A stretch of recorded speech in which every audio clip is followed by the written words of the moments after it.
근데 시작하는 것은 기준은 보통 3.0, 3점대 초반보다 내 수치가 낮으면은 남성 갱년기에 대한 치료를 시작하는 것을 권장하고, 그보다 다소 높다 하더라도 평균치보다 높지만 않으면은 호르몬 치료를 하시면 많은 분들은 도움을 받으실 수가 있습니다.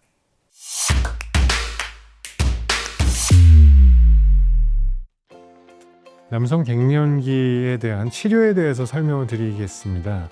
남성 갱년기에 해당하는 증상들이 있고, 병원에서 시행한 남성 호르몬 수치에서 낮게 보고되는 경우, 사실 이 낮다는 거에 대한 절대치 기준은 없습니다.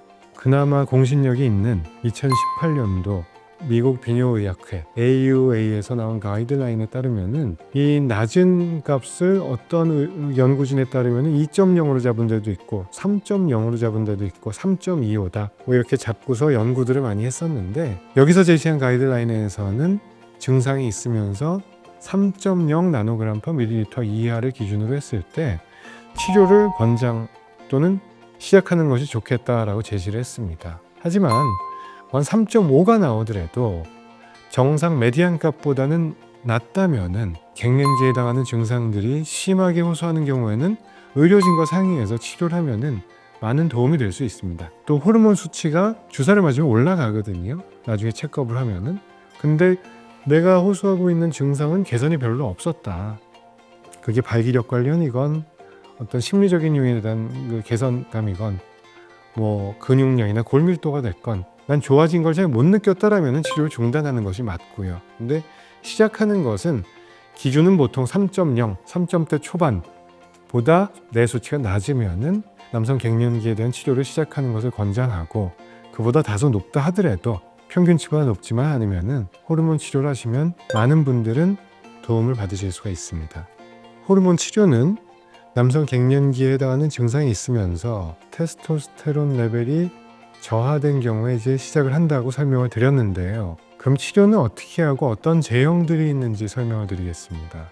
고전적으로 예전부터 있었던 치료 방법은 경구 약제를 복용하는 방법이 있습니다. 테스터캡이라고 해서 하루에 3, 4회 정도 복용을 하면서 꾸준히 치료를 했던 경우가 있었는데, 요즘은 거의 사장이 된, 제가 알기로는 이제 약제도 출시가 안 되는 걸로 알고 있고 그런 치료 방법이 되었습니다. 이유는 이게 간으로 대사되는 약제이다 보니까 간 독성으로 고생을 하시게 되는 경우가 꽤 많았습니다.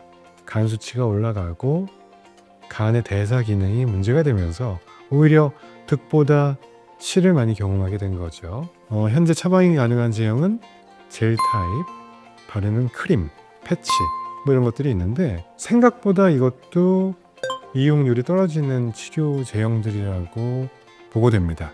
몸에 붙이거나 바르거나 하는 그런 제형들은 주변에 소아, 아이가 있거나 여성한테 접촉을 통해서 이환이 되는 경우에는 심각한 문제를 초래할 수 있기 때문에, 그리고 생각보다 이걸 주기적으로 발라주고 붙이는 게 불편하기 때문에 유지가 잘 안 되는 경향이 있습니다.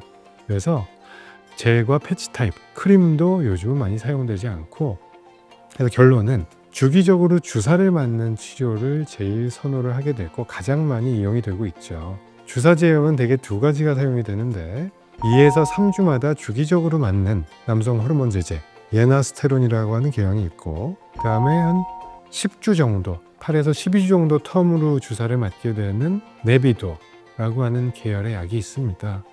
둘 다 전 세계적으로 많이 이용되는 치료 주사제이고요. 대개는 비뇨의학과에서 주기적으로 검사를 하면서 치료를 받으시는 것이 좋습니다.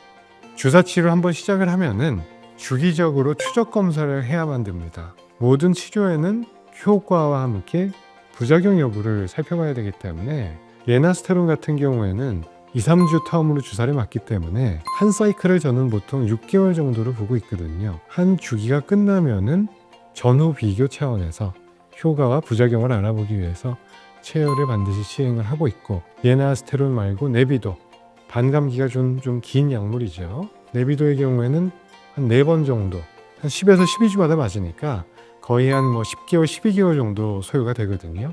그러면 그 한 사이클이 끝날 때마다 10에서 12개월 주기로 추적 검사를 하고 있습니다. 이를 통해서 남성 호르몬 수치는 치료 전과에 비해서 많이 올라갔는지, 즉 효과 측면을 보고 혹시 부작용을 시사하는 지표들이 있으면 치료를 중단해야 되겠고요. 또 한 가지, 호르몬 수치는 많이 올려놨는데 실제로 내가 주관적으로 생각하는 어떤 삶의 지표, 느낌, 증상들의 개선은 미미하다. 난 잘 모르겠다. 그러면은 굳이 치료를 지속하지 않습니다. 호르몬 치료들은 우리나라 건강보험 체계 하에서는 삶의 질을 어떤 고양시키기 위한 치료에 포함되기 때문에 건강보험 적용이 되지 않습니다. 그래서 비용도 꽤 드는 문제이기 때문에 이런 경우에는 굳이 의료진 입장에서도 치료를 강력히 권하지는 않고 있습니다.